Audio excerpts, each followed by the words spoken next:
Amém. Pai do Senhor, igreja, amém? Quero agradecer a Deus por mais uma oportunidade de estar aqui, trazendo a palavra do Senhor. E sempre eu procuro dizer que quando o obreiro ele é convocado, ele não pode olhar para trás e tem que falar sim, né? E seguir adiante. Então eu procuro sempre, não é um talento que eu tenho de ser um pregador, com eloquência, igual a minha esposa, igual o Hélio, mas quando nós somos chamados, nós temos que dizer sim todo o tempo, né? Quero pedir perdão à igreja pelo horário que eu cheguei. Eu não gosto de chegar tarde na igreja, mas devido ao trabalho, começo de mês, Dia dos Pais também, muito atendimento na barbearia, graças a Deus. E alguns até desavisados, ligou para mim, tem como atender depois das 7 aí, Jack? Se não tem como não, que tem um compromisso muito importante. Os irmãos, abrem as vossas Bíblias, irmãos, em Lucas, Evangelho de Lucas, capítulo 18. Lucas, capítulo 18, versículo 18. Evangelho de Lucas, capítulo 18, versículo 18, que diz assim: Certo homem de posição perguntou-lhe: Bom mestre, que farei para herdar a vida eterna? E respondeu Jesus: Por que me chamas de bom? Ninguém é bom senão um, que é Deus. Sabeis os mandamentos? Não adulterais, não matarás, não furtarás, não direi falsos testemunho, honrar teu pai e tua mãe. Replicou ele: Tudo isso tenho observado desde a minha juventude. E ouvindo Jesus, disse-lhe: Uma coisa ainda te falta. Vende tudo que tens, dá aos pobres e terá um tesouro no céu. Depois vem e me segue. Ouvindo ele estas palavras, ficou triste porque era riquíssimo. Podeis assentar, igreja. Querido, a gente vê aqui no Evangelho de Lucas, capítulo 18, versículo 18, um diálogo entre esse jovem rico, uma mensagem muito conhecida, uma mensagem que poderia até levar para o tema da mocidade, como foi o tema da mocidade Festival de Santos, de prioridades, né? Mas não é sobre isso que eu quero falar, não. Tu vê um diálogo entre esse jovem e Jesus. Ele veio no Jesus pregar, dar os seus sermões, ensinando a palavra do Senhor. Ele chega perto de Cristo e fala assim: Bom mestre, o que farei eu para herdar a vida eterna? E isso eu vejo como a resposta de Jesus, às vezes tem um pouco de ímpeto. Ele fala assim: por que tu me chama de bom? Tu vê ali que esse jovem não conhecia Jesus Cristo na sua totalidade de Deus. Ele conhecia Jesus por ser um mestre que dava as aulas ali na sinagoga, nos montes, quando Jesus dava as suas aulas ali. E ele pergunta, querendo indagar ali a Jesus, e Jesus fala assim: por que tu me chama de bom? O único que é bom é Deus. Ele interroga esse jovem, ele fala, e esse jovem assim: Senhor, eu queria saber o que faz para me dar a vida eterna. E Jesus Cristo fala assim: você conhece os mandamentos? É assim, você conhece a palavra? Não adulterais, não matarás, honrar teu pai e tua mãe. Ele replica a Jesus e fala assim: eu conheço tudo isso, Jesus. Eu conheço tudo isso porque desde a minha juventude, os meus pais me ensinavam isso. Tu via que era um jovem que conhecia a palavra e era rico. Então, antes chegamos nessa parte que ele era um jovem que tinha a palavra, conhecia do evangelho e era rico. E Jesus Cristo, vendo como Deus, que sabia que aquele jovem ia chegar, Jesus sabia que aquele jovem ia chegar sobre ele, e sabia que faltava algo para herdar a vida eterna. Você quer mesmo herdar a vida eterna? Então você vende tudo que você tem. Aquilo que te impeça a herdar a vida eterna, que é a sua riqueza, vende tudo, divide para os pobres e vem me seguir. Esse seguir, tu vê um propósito de Deus na vida daquele jovem. Poderia ser um discípulo junto com os outros, não sabemos, mas como Jesus falou assim, ó, vende tudo e me segue, larga tudo que você tem e vem me seguir. Mas esse jovem, quando ele pergunta a Jesus a respeito de herdar a vida eterna, como fazer a vida eterna, eu vejo essa pergunta como uma humanidade, né? Como humano, como fosse obras humanas, que ele perguntou assim, ele era muito fácil, ele falava assim, Jesus, como faz parte da vida eterna? Ele pensava que Jesus vai assim, ó, vamos fazer uma obra, vamos fazer isso, vamos fazer aquilo, ou até Jesus vai assim, ó, me dá o dinheiro que você tem e tu vai herdar a vida eterna.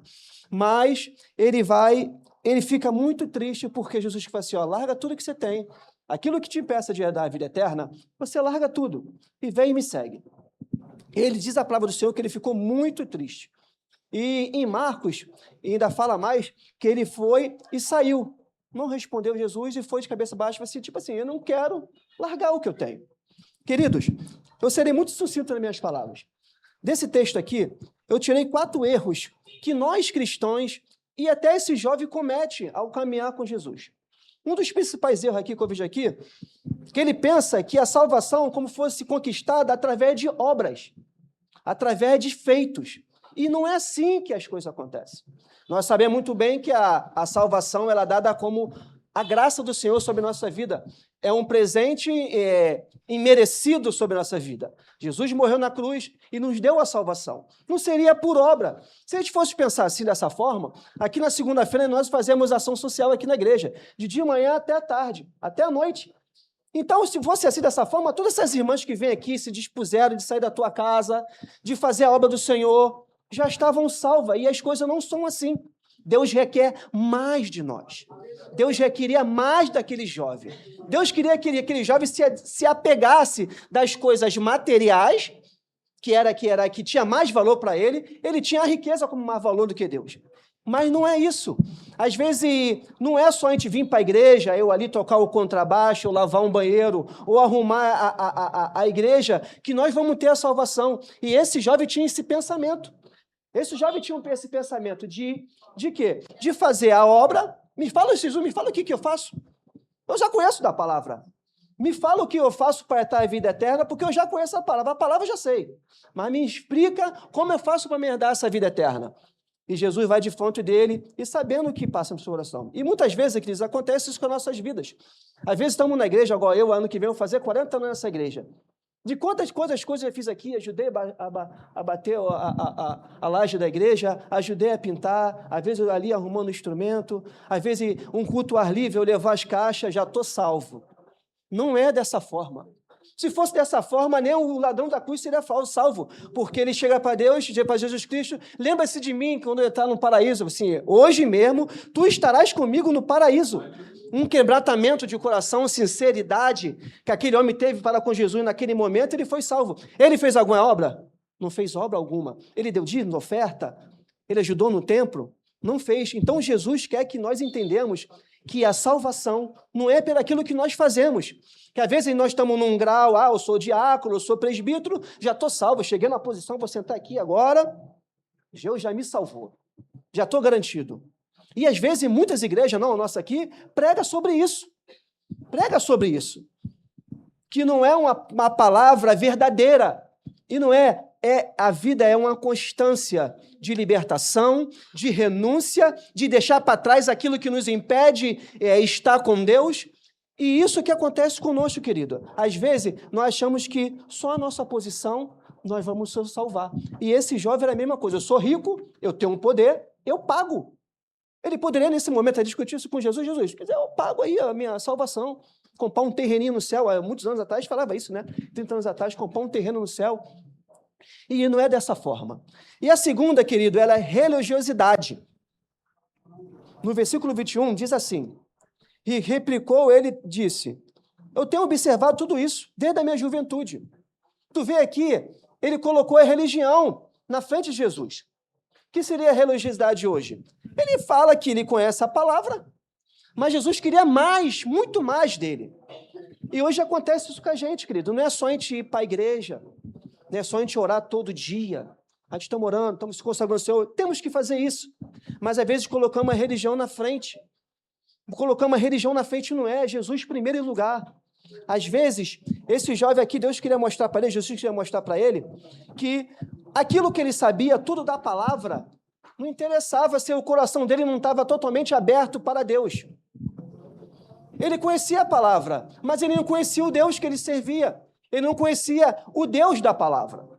Então, uma coisa que nos impede, que é a religiosidade. Eu já dei um testemunho aqui a respeito do meu tio, há muito tempo atrás, antes de a minha mãe falecer, 6 meses antes de a minha mãe falecer, a gente tinha marcado um evento entre família, e o meu tio falou assim, não, eu não vou não, porque eu tenho o culto de irmãos varões na igreja lá, não vai ter como ir nesse sítio e tal. Você, poxa, tio, é uma reunião entre família, pô. Não custa nada, eu sou ir lá com a gente. Poxa, vai ser um domingo só. Tinha até com o pastor, a gente falou com o pastor me liberou. Irmão, estava todo mundo da família ali, todos. O único que não estava era meu tio, presbítero da igreja. uma pessoa de muitos anos na igreja, praticamente perdeu a família toda por causa da religião. Que não pode fazer isso, não pode aquilo, botando o dedo no rosto dos filhos. E ele não foi nesse evento. Logo 4 meses, 6 meses depois, minha mãe veio falecer. E no velório da minha mãe, ele falou, poxa, eu poderia estar com ela lá, dar o último abraço. Eu falei assim, agora acabou. Agora acabou. Por causa de um domingo, você não foi confraternizar com a gente. Ele colocou a religião na frente. Eu até brinquei com a minha sogra no carnaval, agora nesse carnaval, agora na casa do meu pai lá, a gente fazendo churrasco, aí teve um dia que a gente ficou à noite louvando a Deus, fizemos uma fogueira, ela falou assim, poxa, a gente podia fazer um culto, né, meu genro? Assim, minha sogra, o culto já está acontecendo há muito tempo, a senhora não sabe. O culto já está acontecendo e a senhora não sabe há muito tempo, porque desde o momento que a gente chegou nessa casa, nós estamos em comunhão, a irmã Nete foi lá, não foi, irmã Nete? Estamos em comunhão, entre irmãos, louvando, engrandecendo o nome do Senhor, a gente vai lá, se diverte, vai fazer um lanche, o culto já está rolando há muito tempo, querido. Às vezes nós colocamos a religião na nossa frente, esquecemos das coisas simples de servir a Deus. No ato de um churrasco, de a gente sair, isso é um culto também. Nós estamos em comunhão, e diz a palavra, eu não estou fora da palavra, a palavra diz que nós vivemos em comunhão, união e comunhão. E eu falei com ela, falei assim, é verdadeiro, é verdade isso que você está falando. Eu falei assim, minha sogra, o culto já está rolando, desde sexta-feira, estamos na terça-feira, o culto já está rolando, estamos em comunhão entre irmãos aqui, amando um ao outro.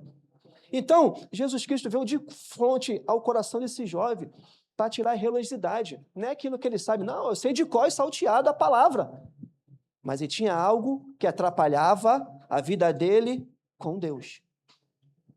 E a terceira, querido, foi a riqueza acima de Deus. Tu vê aqui que, quando Jesus falou com ele, vende tudo que você tem, dá aos pobres e me segue. Ele ficou muito triste, porque era um jovem muito rico, de grande posse. Imagina falar, eu estou aqui na comunidade e daqui a um tempo Deus abençoe, eu vou morar num lugar melhor, numa casa melhor, tenho riquezas, minha família. E Jesus Cristo chega para mim e fala assim, larga tudo que tem, vende e vem me seguir. É difícil, querido. É muito fácil a gente ler essa palavra e julgar o jovem, e julgar até mesmo nós, mas é difícil largar aquilo que nos dá prazer, aquilo que nos dá prazer e gozo para servir a Cristo com sinceridade. Isso não é fácil. Ainda mais que nós somos humanos, não somos fáceis, querido. Às vezes as pessoas que veio até do mundo, viveu a vida toda do mundo, eu não tive essa vida do mundo de luxúria, de bebida, tal. Aí a pessoa aceita Jesus para desgarrar dessas correntes. É muito difícil, querido. Eu entendo a pessoa. Aqui teve um testemunho aqui na nossa igreja, aqui, de uma pessoa, que não é bom falar, que ela nem está mais aqui conosco, que ela aceitou Jesus, ela largou a cocaína, largou a maconha, mas não conseguia largar o cigarro. Assim, Jackson, eu não consigo largar o cigarro. E congregava com a gente aqui. Eu não consigo, irmão, segue a Deus, tu vai conseguir largar esse cigarro. Eu não consigo, serve a Deus, Deus vai te libertar. E Deus libertou aquela vida. Querido, é difícil. Então, Jesus falou com ele assim, o que falta em você é isso que você tanto está apaixonado. É isso que está a sua visão. Você não está na visão de Deus. Você está preso ao mundo, está preso a esses bens materiais. Então, larga isso tudo e me segue. Naquele momento ali, ele ficou muito triste. Eu não vou fazer isso. Demorei muito tempo para conquistar isso aqui. Eu não vou fazer isso. E ele anda e não quer saber, não segue a Jesus. Querido, é muito difícil, querido. Eu não sei o que você... Às vezes nós temos que fazer a retrospectiva entre nossas vidas do que é aquilo que afasta a nossa vida com Deus. Nós sabemos, no nosso individual, é muito fácil eu subir aqui na igreja, no púlpito, fazer uma palavra, derramar fogo, com terno e gravata, cheirosinho, mas não sabemos aqui dentro. Às vezes aqui dentro atrapalha algo na minha vida que atrapalha a nossa intimidade com Deus e o contato pleno com Deus.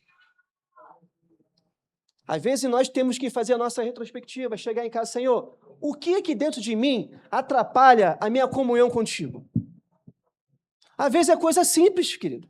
É uma televisão, é o celular, é um time de futebol, seja o qual for. Às vezes uma música que você lembra, ai meu Deus, quando tocava essa música no bar, Deus que me perdoe, me segura. E é dessa forma, querido. É dessa forma. Nós temos que ser sinceros para Deus. Às vezes nós lidamos com Deus como não fosse pai. O que é pai? Eu falo com meu pai, chego com meu pai, pô, me ajuda aí. É difícil. Intimidade. Sabe? Às vezes a gente tem que tratar com Deus, oh Deus Altíssimo. E às vezes Deus quer que a gente senta no nosso quarto, Senhor, senta aqui. Senhor, tem algo no meu coração que está impedindo de eu ser sincero contigo e o contato sincero, íntimo contigo. E é isso. Senhor, tira isso de mim. Às vezes Deus quer ver sinceridade já para o Senhor com o coração contrito, quebrantado. Não resiste Deus não resiste. Sabe que não resiste? E às vezes nós não sabemos lidar com o nosso Deus.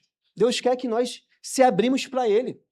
Chega na noite assim, Senhor, senta aqui do meu lado. É isso, Senhor, eu tenho um pecado.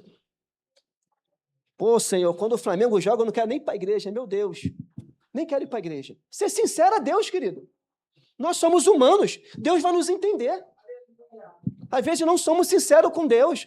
Às vezes queremos maquiar, sabe? Vamos para a igreja da mesma forma, aí vem dia após dia, um círculo vicioso. Deus não nos abençoa, Deus não nos exalta, Deus não mostra o caminho certo, Deus não cumpre aquela promessa. Aí fica aquele círculo assim, rodando. A vida vai passando, 50, 70 anos. Poxa, cadê aquela promessa de 50 anos atrás? Por quê? Não temos contato pleno com Deus. Não temos intimidade com Deus. Como nós vamos herdar a vida eterna a respeito disso, querido? Isso nos impede. Isso vai lá na frente, lá, quando vir a ira do Senhor. Então, querido, o que acontece? Até vou ver aqui no versículo, Provérbios 11:4. Palavra de Deus diz assim, 11:4. A riqueza de nada aproveita no dia da ira, mas a justiça é o livre da morte. Isso quer dizer que no dia da vida do Senhor, querido, esse jovem pode ser rico o que for. Pode ser o Bill Gates, pode ser o que for. Se não tiver Jesus Cristo, vai ficar. A riqueza não compra a salvação dele. E Jesus Cristo queria embutir isso na mente dele. A riqueza não te compra a salvação. E o quarto e último, querido, ele não responde o chamado de Deus. Na última parte, Jesus Cristo fala assim, vende tudo e siga-me. Venha ser um discípulo, venha me seguir. Ele não fala nada. Ele só fica triste e segue o seu caminho. É muito difícil quando Deus, às vezes, requer algo de nós, querido, e não respondemos a Ele. E por muitas vezes, eu vou ser sincero, hoje eu posso ter, às vezes, a gente vai amadurecendo na igreja, a nossa vida espiritual. Às vezes nós estamos na igreja e não sabemos o que Deus quer que nossas vidas. Não sabemos o nosso propósito aqui dentro da igreja. A gente vai caminhando e vai assim, senta aqui, às vezes senta aqui, louvamos o Senhor, vamos para casa, senta aqui, louva o Senhor. A gente não perguntando para Deus, qual o seu propósito na minha vida? Esse jovem falou assim, te seguir, mas qual é o teu propósito comigo? O que você viu em mim para me pedir para me seguir? Às vezes Deus viu ali uma pedra bruta, que podia ser modelada, detalhada, queria dar frutos lá na frente. Jesus viu isso na vida desse jovem. E às vezes não perguntamos para Deus, o que você quer comigo? Se pediu para me seguir, você viu algo em mim, que despertou em ti algo que lá na frente vai ser proveitoso para o reino de Deus. E às vezes nós estamos na igreja há muito tempo e não fazemos essa pergunta para Deus. Deus, qual é o seu propósito? Você quer que eu seja um pastor, um levita, um operador de som, trabalhar na mídia, um evangelista, pregar o teu evangelho às nações? Qual é o teu propósito para a nossa vida? Às vezes estamos tanto tempo perto de Deus, querido, não temos essa conversa íntima com Ele, esquecemos de perguntar qual é o propósito de Deus para a nossa vida. Deus viu algo em você, e você não sabe o que é, mas Deus sabe. E às vezes Ele quer esperar uma atitude igual esse jovem. Fala assim, Senhor, por que você quer que eu venda tudo e te siga? Qual é o teu propósito para a minha vida? E Deus, com certeza, Jesus Cristo ia falar para ele, isso.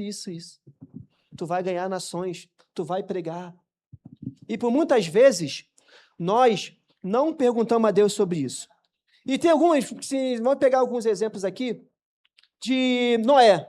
Noé foi chamado por Deus e falou assim, Deus falou com ele assim, constrói uma grande arca, que vai vir uma grande chuva. Ele decidiu construir, porque ele sabia o propósito dele. Ele poderia ficar na dele, se não vou fazer nada, vou ficar na minha. Não vou construir a arca. A mesma coisa com Abraão. Abraão, sai da sua tenda.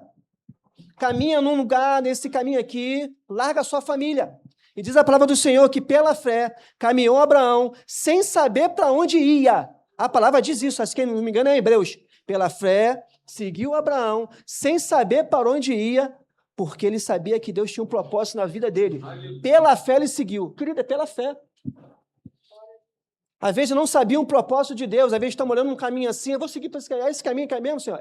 Mas é caminho de espinho, caminho de pedra, é esse caminho. Às vezes Deus, no momento, não quer falar conosco, mas siga. Abraão, ele seguiu, pela fé, ele seguiu a ele. Ele poderia ficar assim, não vou sair da minha casa do meu pai, o conforto do meu pai, não vou sair. Vou ficar aqui. Ele poderia fazer igual esse jovem, ficar triste e não ir nesse caminho. Mas, pela fé, Abraão seguiu. Querido, qual é o teu propósito para Deus na sua vida nessa noite? Tu já perguntou para Deus o que Deus tem para a sua vida? Já perguntou a Ele, conversou com Deus, Senhor, o que você quer que eu faça? Esse jovem, às vezes, ele poderia ser um dos discípulos, a gente não sabe. Ele poderia ser um discípulo de Jesus. Quando ele pede para seguir, todos os espíritos de Pedro, ele falou com Pedro, me segue. João, me segue. Tiago, me segue. E com esse jovem rico foi a mesma coisa, mas tinha algo que atrapalhava ele seguir a intimidade com Deus, que era a riqueza. Querido, tira essa pedra do seu coração. Tira esse algo que você sabe muito bem que nós temos o Espírito Santo, e o Espírito Santo ele nos mostra a verdade. Até que nós somos ímpios, quando nós pecamos, nós sabemos que erramos, sabia? Às vezes nós pecamos assim e sabemos, poxa, eu errei. Isso é o Espírito Santo sobre a nossa vida. Ele nos mostra quando nós estamos errados. E por muitas vezes ele quer mostrar o caminho e não largamos por desejo e prazer nosso. Amém? Fica com essa palavra, querido. Desculpa alguma coisa, que Deus abençoe os irmãos.